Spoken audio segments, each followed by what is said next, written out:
Alright, next up is documentation. So the big things to add to documentation this quarter were terrain, um, sounds, and additions to the collision system.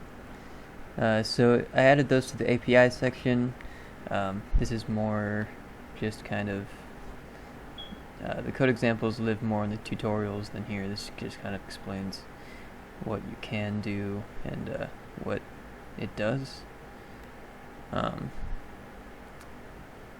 For the terrain and kind of the same thing, I added the correct API for doing the volumes, but the code examples themselves are in the tutorial. And kind of the same thing for the sounds.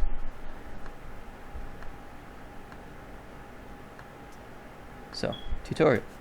What I added here was in the collision. It's similar to before, except now I show that you can also do this collision terrain callback.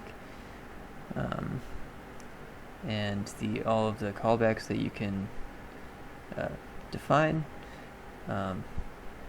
and kind of does a comment about when they happen. And here I have the volume type being used, which is the big difference from last time.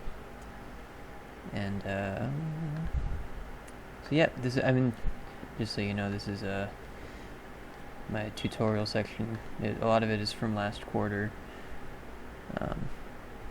because not a lot changed in how to actually start the project, but it just kind of walks you through how to do it.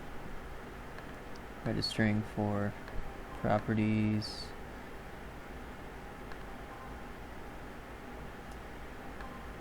collision, and then changing scenes, and then the terrain section. There's a section on loading the terrain.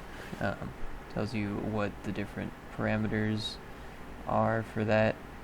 Says you do it in load resources, then says how you access that in each scene is just the set terrain, and then using the terrain, I just kind of showed that when you're in a game object you can get the position, find the normal. A lot of the other things are just visualizer things, so they're a little bit less useful for the user. Then the sound section showed how to initialize sound. You go into load resources, you can either load a text script down here or just a wave, and then you assign it to values in an enum in a different file. And then it talks about the basic sound playback that you can do. You can tween audio effects from, in this case, the left speaker to the right speaker. Kind of just showed how to do that, how to make a sound on the fly using the sound call ID. Same thing, showed the reverb parameters that are available, how to use the filter, which is just a low-pass filter, and the 3D sound and occlusion. You just do true and true here, which is flags for 3D sound here and occlusion here. And those are my docs.